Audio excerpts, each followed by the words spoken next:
Friends, जो अपूर्वानंद ने अभी कहा वहीं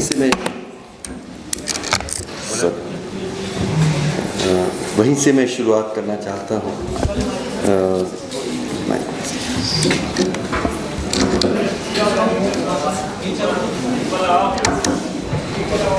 ऊपर से गिर जाएगा। ठीक है। The whole purpose of what we saw just now was to create a climate of fear and intimidation so that the truth of Assam is not known to people outside. And that was precisely the experience that we had from well before we actually went. The Chief Minister, for instance, announced in the Assembly that he wants to put Harsh Manda in jail. He continued to talk about outside people coming, strange people coming. And the morning that we arrived, we were going to Golpara, imposed Section 144, prohibitory orders, ordered a fresh round of encroachment on the very day. जिस दिन हम लोग जा रहे थे उसी दिन एक एडिशनल इंक्रोचमेंट प्रक्रिया उसी दिन शुरू करना। सब लोग कहना कि नहीं, अब बहुत डर है, नहीं जाए, नहीं करें। जो अपूर्वानंद ने अभी कहा, it's really the climate of fascism in an extreme kind of brazen kind of way, जो हमें समझना बहुत ज़रूरी है। ये जो टीम गई थी, इसमें मेंबर्स साइदा हमीद थे, प्रशांत भूषण, जौहर सरकार, वजाहत हबीबुल्लाह, रितमरा मानवे, फवाज शाहीन और मैं। हम लोग जब गए, क्यों गए? वी वेंट एक्चुअली, दो चीज़ें थी। एक, वहाँ के लोगों के दर्द को बांटना और उनकी कहानी बाकी हिंदुस्तान को बताना। ये दो मकसद थे। ये क्यों ज़रूरी थे? क्योंकि जो हम खबर सुनते आ रहे थे उसके बारे में मैं बहुत संक्षिप्त में कुछ चीज़ें रखना चाहता हूँ। I would like to underline that the injustice that we are seeing in Assam, उसकी शुरुआत वर्तमान रजीम में नहीं हुई थी। इसकी लंबी कहानी है। जो पूरा जो प्रोसेस एक क्लाइमेट बनाया गया कि पता नहीं hordes of crores of foreigners are coming in, held up by the then governor, accepted by the Supreme Court. They created, मतलब one thing that we have to understand very much कि उन्होंने एक तरह से जो burden of proof बदल दिया। मतलब सरकार कोई अब सिद्ध करना ज़रूरी नहीं है कि आप फॉरेनर हैं, आपको सिद्ध करना है कि आप फॉरेनर नहीं हैं। जैसे कहीं चोरी होती है तो या पुलिस नॉर्मली कहती है कि ये सबूत है, ये चोर है, लेकिन यहाँ ये कह रहे हैं कि हम मानते हैं सब चोर हैं, अब आप सिद्ध करो कि आप नहीं हैं। और उसके लिए द काइंड ऑफ एविडेंस जिसकी ज़रूरत है ये सिद्ध करना, वो मैं भी एक पार्टीशन फैमिली का, मैं नहीं इकट्ठा कर सकूँगा वो सारे सबूत। तो उस तरह की प्रक्रिया असम में बहुत लंबे अरसे तक चली। उसके बारे में मैं बहुत, क्योंकि वक्त कम है, just wanted to acknowledge that this has been going on. ये चेंज बर्डन ऑफ प्रूफ को लेके 6 साल तक NRC का प्रोसेस चला। बहुत लोगों को तकलीफ हुई। डिटेंशन सेंटर्स बनाए गए। डी वोटर की एक अलग प्रक्रिया चली जहाँ पे एक जूनियर ऑफिसर को जस्ट डिसाइड कि ये डाउटफुल है। Exactly that is now happening on an even larger scale in Bihar. हमने डाउट कर दिया। And there's no process by which you can that you are given any right, और आप 20 साल तक आप डाउटफुल ही रहे। फिर फॉरेनर्स ट्रिब्यूनल्स की पूरी प्रक्रिया चली जिसमें बहुत ही ज़्यादा ओपनली एक no judicial process was being followed in the appointment and the running of these. इस पूरी प्रक्रिया के बाद भी 19 लाख लोग ऐसे हुए जो फाइनली अपने डॉक्यूमेंट्स नहीं पेश कर पाए, पर उसमें से सिर्फ 4 लाख मुसलमान थे। So now again the political process was not fulfilled, the CAA was brought, and so on and so forth. But with the present, under the present Chief Minister, things have gone to a completely different level, even worse than what existed before. और उसमें से 2-3 चीज़ों की बात मैं करना चाहूँगा। एक जो जस्ट हेट स्पीच, सीएम मतलब पता नहीं क्या क्या कंस्पिरेसीज की बात करते हैं ओपनली।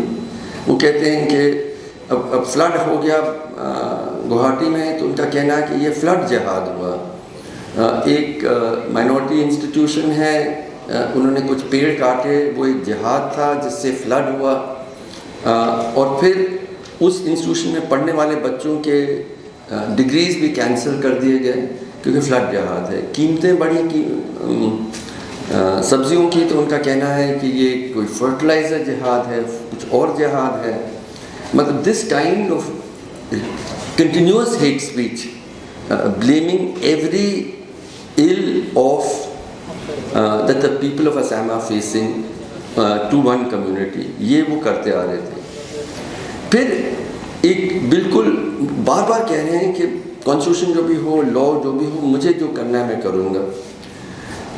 अभी रिसेंटली फॉरेनर्स ट्रिब्यूनल्स का ही एक्चुअली अनाउंस्ड कि फॉरेनर्स ट्रिब्यूनल्स में जो मामले किसी और कम्युनिटी के लोग हैं वो सब बंद कर दिए जाएंगे, सिर्फ मुसलमानों के खिलाफ जो केसेस होंगे वो चलेंगे। How can a constitutional authority be even allowed to make a statement like this and it goes unchallenged?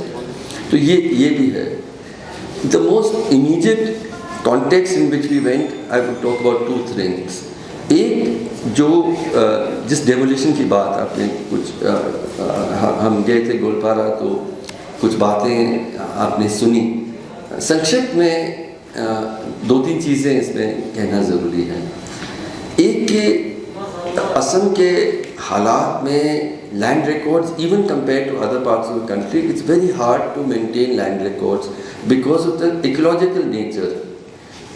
वो एक जगह मतलब रिवरलिन आइलैंड्स हैं, फ्लड हो जाता है, वो टूट जाता है, वहाँ से कोई और कहीं बनाता है, वहाँ से कोई और बनाता है, and it's not only this community that is doing it. So proving that you have land records is difficult for a large segment of people. अब उसको लेके आप तय करते हैं कि हम बस एक ही कम्युनिटी के इंक्रोचमेंट्स को हम हटाएंगे। That is in large process. जैसे हम गोलपारा में गए, and then the cruelty with which it is being done. बीच बरसात में आप 1600 लोगों के घर को आप बिल्कुल तोड़ देते हैं। There is no immediate use for that land in any way, but in the middle of the monsoon आप उनको घर से बेघर कर देते हैं। कोई रिहैबिलिटेशन की कोई प्रक्रिया नहीं है। एक कैनवस के नीचे किसी तरह से अपने बच्चों को लेके लोग बरसात के बीच में गुजार रहे हैं वक्त। एक लड़का प्रोटेस्ट करता है, 19 साल का, उसको गोली मार के उसको मार दिया जाता है। जो डर का वातावरण बहुत एक्सट्रीम है। This is not a process that should be permissible. And then we asked उन 1600 लोगों में नॉन मुस्लिम्स कितने थे और कम्युनिटीज़ के भी लोग अफेक्टेड होंगे। उन्होंने कहा कि इंक्रोचमेंट्स, हम जिसको आप इंक्रोचमेंट्स कह रहे हैं, हर कम्युनिटी के लोग के 100% the encroachment removal is of one community. This is not how a constitutional government can be allowed to function. And one more thing that I wanted to underline, मैं पूर्वन से घबरा रहा हूँ कब वो चेक भेजेंगे। आ ही गया, अच्छा जो तो मैं फेंक रहा हूँ पर 1 मिनट पे ख़त्म कर देता हूँ। The other thing that I just wanted to focus very importantly is this whole business about detention centers and pushback. देखिए, आप डॉक्यूमेंट्स नहीं प्रस्तुत कर पा रहे हैं, इसलिए आपको फॉरेनर घोषित किया जा रहा है। कई बार एक्सपार्टे अबाउट 60% ऑफ द केसेस, अभी एक स्टडी हुआ, 60% were done without even hearing the person. आप डिक्लेयर कर रहे हैं उनको फॉरेनर, और इतना बेसिस कि आप जो इंग्लिश में मतलब Arabic name in Bengali then put in English, उसमें कुछ स्पेलिंग मिस्टेक होगा और आप फॉरेनर हो गए। ये सारी प्रक्रियाएं करने के बाद लोग डिटेंशन सेंटर में भेजे जाते हैं। डिटेंशन सेंटर्स के डर से कई लोगों ने सुसाइड किया। हम उन परिवारों के साथ अभी भी काम कर रहे हैं। डिटेंशन सेंटर के अंदर क्योंकि NHRC ने मुझे जिम्मेदारी दी, तो मैंने उस अधिकार का इस्तेमाल करते हुए आई insisted on going into the detention centres and it is a site I mean an experience I never forget.